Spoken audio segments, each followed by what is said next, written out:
Welcome back to my channel, because today's story is one that will make you question love, loyalty, and the dangerous edge of temptation. After 10 years of marriage, after building a life with a woman I thought I knew inside out, I met her. Lila, young, fiery, intoxicating, and suddenly, everything I had built, everything I believed about myself and my marriage, seemed like a cage, and at first, it was innocent. Just conversations, laughter, shared interests, little glances that lingered longer than they should, but soon, I realized I was falling into a trap of desire I had never expected. And while my wife continued her routines, oblivious to the storm brewing beneath the surface, I found myself caught between two lives, two versions of happiness, and a dangerous thrill that made my heart pound with excitement and guilt at the same time. And it was during one evening, when my wife was away at a book club meeting, that I allowed Lila to enter my home for the first time. The air thick with tension, a forbidden energy that made my pulse race, and in that charged moment, I noticed something that froze me.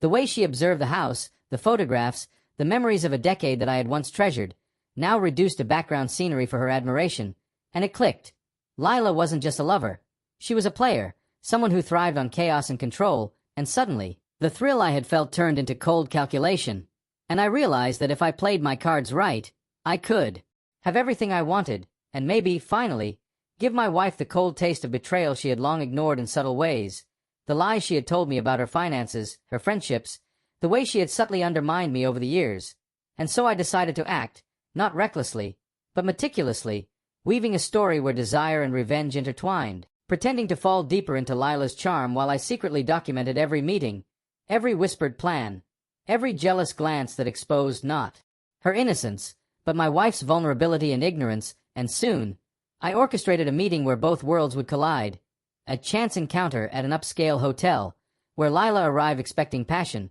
and my wife arrived expecting routine, and as the tension built, I revealed, calmly, with the precision of someone who had thought this through for months, every piece of evidence, every hidden recording, every message that hinted at the cracks in our decade-long marriage. And their faces, one young and confident, the other seasoned and unsuspecting, reflected shock, betrayal, and disbelief all at once. And in that moment, I realized the power I now held. The power to control the narrative, to reshape my life, and to teach lessons that had been ignored for years. And I didn't yell, I didn't scream. I let silence do the work, letting the weight of betrayal and desire settle in their minds, making them question their own choices, their own morals, and the very foundation they had built. And as the evening ended, as both women left shaken and uncertain, I felt a surge of clarity, a ruthless satisfaction, because after a decade of living a life dictated by loyalty, by routine, by the false security of love, I had reclaimed control, and I understood something crucial. Desire can be a weapon, betrayal can be a strategy, and sometimes, the only way to truly awaken the people who have taken you for granted is to play the game they never expected, to turn the tables with a lover they could never anticipate. And as I walked through my empty home that night, the quiet hum of the city outside my windows, I realized that life had changed forever.